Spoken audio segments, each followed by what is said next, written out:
Assalamualaikum warahmatullahi wabarakatuh. Bismillahirrahmanirrahim. Alhamdulillahirabbil alamin wa bihi nasta'inu ala umurid dunya waddin. Wassalatu wassalamu ala sayyidina Muhammadin wa ala alihi wa sahbihi ajma'in. Amma ba'du. Dengan channel Tukang Kebun dan Kucing yang setia di sini, apa kabar sahabat tukang kebun semuanya dimanapun sahabat berada? Mudah-mudahan sahabat dalam keadaan sehat walafiat ya. Saya juga di sini alhamdulillah sehat-sehat saja. Mohon maaf kemarin saya tidak mengunggah konten baru selama hampir 1 minggu atau mungkin 1 minggu lebih ya. Bukan kenapa-kenapa, semuanya baik-baik saja, segala sesuatunya terkendali, aman. Tetapi saya memang tercegah untuk membuat konten, padahal sudah banyak banget tema dan judul yang telah saya sediakan, tetapi ya itu ya, tercegah. Hanya alhamdulillah akhirnya kita pada kesempatan sekarang bisa kembali berjumpa lagi dan bisa membahas lagi tema mengenai budak angon atau Satrio Piningit. Di kesempatan yang sekarang saya ingin menyajikan sebuah judul dengan muatan yang insya Allah dan saya merasa yakin banyak di antara kita semua, bahkan mungkin bisa jadi pihak-pihak yang selama ini membahas mengenai sosok budak angon atau Satrio Piningit pun insya Allah itu belum ada satupun yang membahas atau menyenggol hal yang akan saya bicarakan dan saya sampaikan kepada sahabat kali ini, yaitu mengenai kecacatan yang dimiliki oleh budak angon atau Satrio Piningit. Sahabat, kita mungkin pernah membaca atau mungkin banyak yang sudah tahu bahwa sosok budak angon atau Satrio Piningit memiliki banyak sekali keutamaan, keunggulan, kemampuan-kemampuan yang melampaui kemampuan yang diberikan oleh manusia biasa dan manusia pada umumnya. Beliau dikaruniai banyak sekali keutamaan, kebaikan, dan hal-hal yang istimewa, baik oleh langsung dari Allah Subhanahu wa Ta'ala maupun melalui berkah, doa, restu, dan juga dukungan dari leluhurnya, dari pihak-pihak leluhur yang alam nyata, alam manusia maupun alam goib. Misalnya seperti yang dianugerahkan oleh beliau Prabu Jayabaya.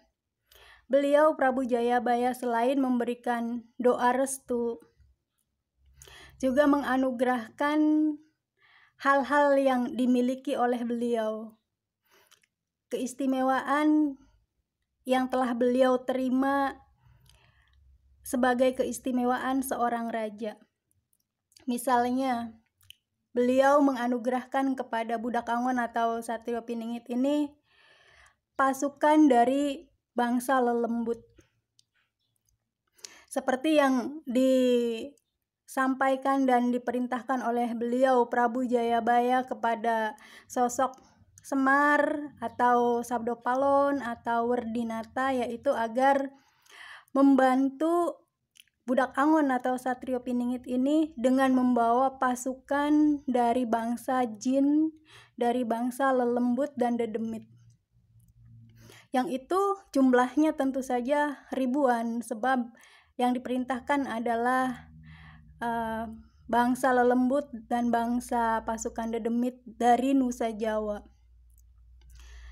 Juga beliau Prabu Jayabaya menginformasikan bahwa sosok budak angon atau Satrio Piningit ini juga diberikan karunia kekuatan pasukan berupa Gatot Kaca dengan jumlah 1.000.000. Artinya pasukan tersebut merupakan pasukan yang memiliki kekuatan, keistimewaan, keahlian sebagaimana keahlian, kekuatan, dan keistimewaan yang dimiliki oleh sosok Gatot Kaca.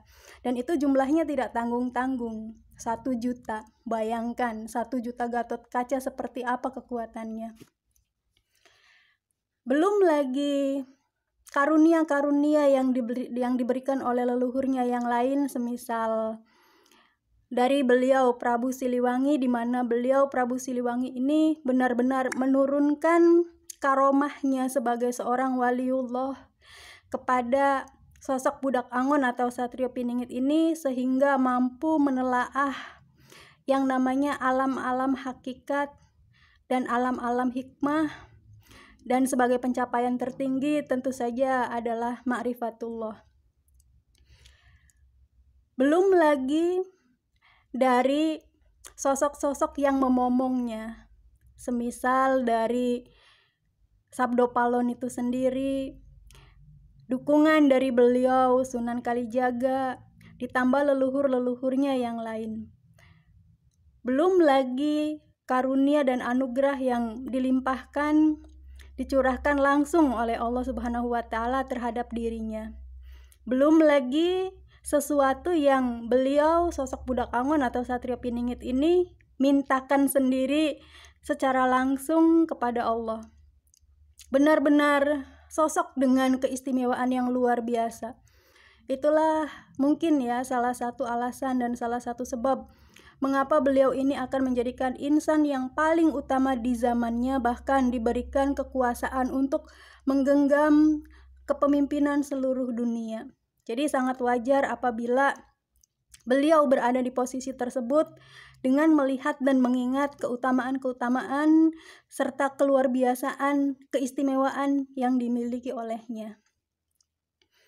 Akan tetapi sahabat, di luar itu semua, di samping segala keistimewaan dan mungkin kesempurnaan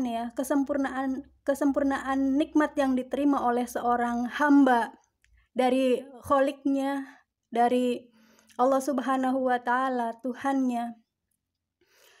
Beliau sosok Budak Angon atau Satrio Piningit ini juga memiliki sebuah kekurangan yang bisa kita sebut atau bisa kita namakan sebagai cacat. Beliau ada kecacatan di dalam dirinya. Ada dikisahkan begini. Pada zaman dahulu kala, Dewa Indra menerima karunia dari Sang Maha Kuasa berupa setangkai bunga. Lalu beliau, Dewa Indra, memberikan setangkai bunga tersebut kepada istrinya dan memerintahkan agar istrinya itu memakan habis bunga itu. Lalu dimakanlah bunga tersebut oleh istrinya, sesuai dengan apa yang diminta dan diperintahkan oleh Sang Dewa Indra. Nah, kisah ini sahabat ada hubungannya dengan sosok Budak Angon atau Satrio Piningit, sebab kita pasti sudah tahu ya bahwa selain nama-nama yang disematkan kepada Budak Angon atau Satrio Piningit, semisal Budak Angon atau Satrio Piningit itu sendiri, Puspatunjung Seta, Puspatunjung Putih, dan juga ada nama lainnya yang disebut sebagai Putra Batara Indra.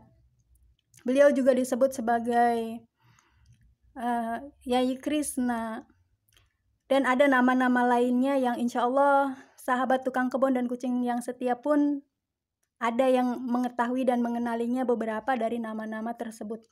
Nah, beliau Budak Angon atau Satrio Piningit sebagai sosok Putra Batara Indra.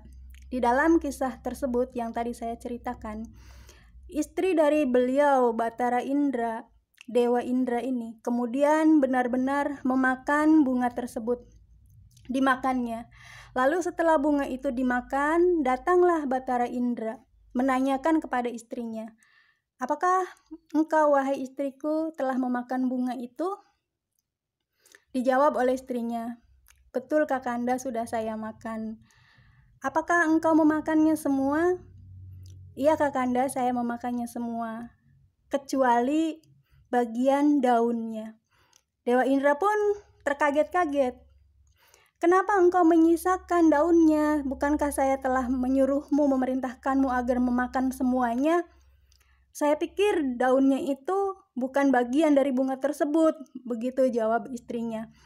Beliau, Batara Indra, merasa kecewa, akan tetapi beliau sebagai seorang dewa tahu akan hakikat tersebut. Kenapa sampai istrinya tidak memakan bagian daun itu. Nah, sahabat, itulah kecacatan yang kemudian menjadi kecacatan yang dimiliki oleh sosok putra Batara Indra alias Budak Angon atau Satrio Piningit yang sedang kita bicarakan ini, yaitu bahwa beliau memiliki kecacatan berhubungan dengan kisah yang tadi tentang setangkai bunga yang harus dimakan habis tapi kemudian disisakan bagian daunnya itu, yaitu sosok beliau Budak Angon atau Satrio Piningit ini memiliki kekurangan di tubuhnya berupa kekurangan beliau untuk mendengar. Artinya beliau ada masanya beliau tidak bisa mendengar kata-kata orang yang bercakap-cakap dengannya. Itu kecacatan yang beliau miliki. Mudah-mudahan itu menjadi sebuah informasi yang memberikan bangunan baru terhadap kita semua mengenai sosok Budak Angon atau Satrio Piningit ini. Amin. Saya pikir cukup demikian. Sampai jumpa di konten yang berikutnya. Wabillahi taufiq wal hidayah.